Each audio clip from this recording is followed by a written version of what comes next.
Trial by Starlight. A short film about two brothers, one older and one younger, who were stranded on a planet when their spaceship had a technical failure and faced all the monsters and creatures that live on that planet, not knowing that it was all planned to see if they could survive on that planet with little water and food.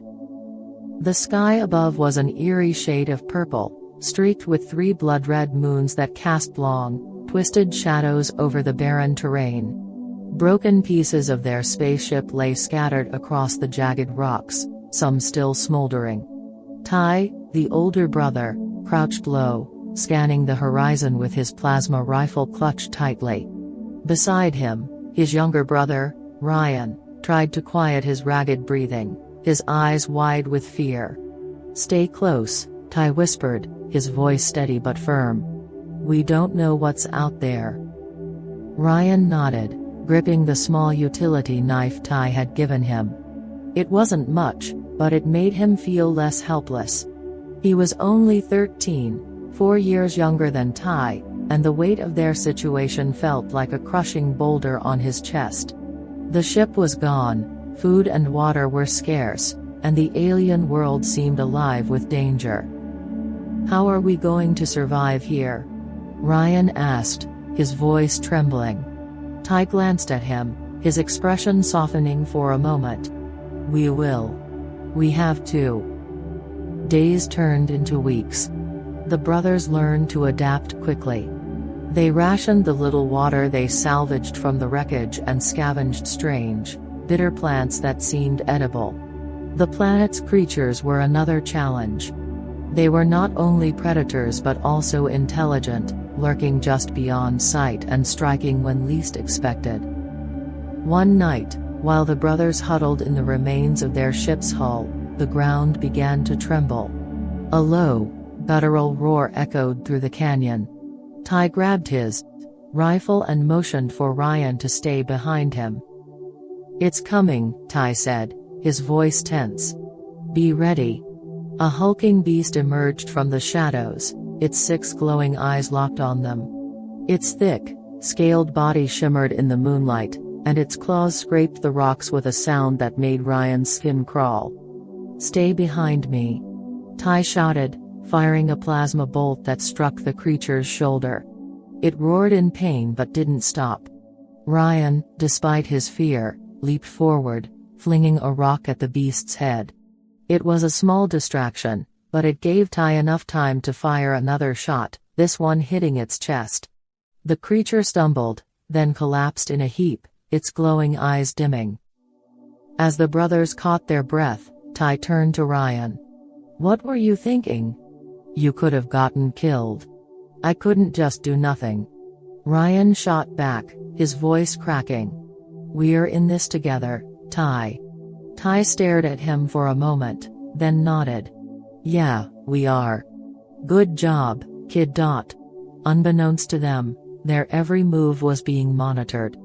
High above the planet's surface, a cloaked station orbited silently. Inside, a group of scientists and military personnel watched the brothers through a network of hidden cameras and drones. "They are performing better than expected," one of the scientists said, scribbling notes on a datapad. "They've adapted to the environment and shown resilience under pressure." A man in a crisp uniform leaned forward, studying the screen. "We need to push them further. If they can't handle the worst this planet has to offer, they're not the candidates we're looking for." Another scientist hesitated. "But they don't know this is a test. They think this is real." "That's the point," the man in uniform replied coldly. "Only the strongest survive." Back on the planet, the brothers were unaware of the eyes watching them. They focused on surviving, relying on each other to face every challenge. Tai taught Ryan how to use the rifle, and Ryan's quick thinking often saved them when they were ambushed by creatures. But the toll of the constant danger and scarcity was wearing on them. One night, as they shared the last drops of water from their canteen, Ryan asked, "What if no one's coming for us, Tai? What if this is it?" Tai's jaw tightened. "They'll come," he said, though his voice lacked conviction. "We just have to hold on." Before Ryan could reply, the ground shook violently. A deafening roar echoed through the air, louder than anything they'd faced before. The brothers scrambled to their feet as a massive shadow loomed over them. This creature was unlike the others, towering and armored, with spines that glowed like molten lava. It charged toward them with terrifying speed, its roar splitting the air. Ty and Ryan fought side by side, dodging and striking, but it wasn't enough. The creature was too strong, too relentless. Just as it seemed they were doomed, a deafening explosion rocked the ground. The creature howled in pain and retreated, leaving the brothers gasping in its wake. Above them, a sleek, black ship descended, its engines roaring. A hatch opened, and armed soldiers emerged, motioning for the brothers to board. As they stumbled inside, exhausted and confused, a voice crackled over the intercom. "Congratulations. You've passed." Ty and Ryan exchanged bewildered looks. "Passed?" Ty demanded. "What the hell is going on?"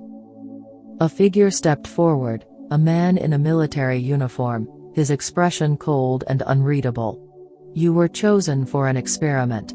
We needed to see if you had what it takes to survive on this planet. You exceeded our expectations."